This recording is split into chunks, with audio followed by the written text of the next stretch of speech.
અમદાવાદમાં રથયાત્રામાં મામેરાનો અવસર પ્રાપ્ત થયો દવે પરિવારને 149મી રથયાત્રાને લઈ સરસપુરમાં કરવામાં આવ્યો ડ્રો। મેમનગરના તેજસ દવેને ભગવાનનું મામેરું કરવાનો મળ્યો અવસર। દર વર્ષની જેમ આ વર્ષે પણ સરસપુરમાં મામેરાના યજમાન માટે કરાયો હતો ડ્રો।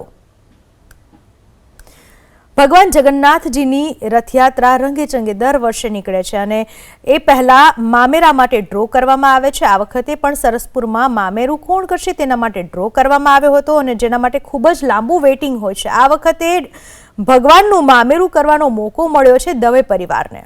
149મી રથયાત્રાને લઈ સરસપુરમાં કરવામાં આવ્યો ડ્રો। મેમનગરના તેજસ દવેને ભગવાનનું મામેરું કરવાનો મળ્યો અવસર। દર વર્ષની જેમ આ વર્ષે પણ સરસપુરમાં મામેરાના યજમાન માટે કરાયો હતો ડ્રો। ભગવાન જગન્નાથજીની રથયાત્રા રંગેચંગે દર વર્ષે નીકળે છે અને એ પહેલા મામેરા માટે ડ્રો કરવામાં આવે છે। આ વખતે પણ સરસપુરમાં મામેરું કોણ કરશે તેના માટે ડ્રો કરવામાં આવ્યો હતો અને જેના માટે ખૂબ જ લાંબુ વેઇટિંગ હોય છે। આ વખતે ભગવાનનું મામેરું કરવાનો મોકો મળ્યો છે દવે પરિવારને।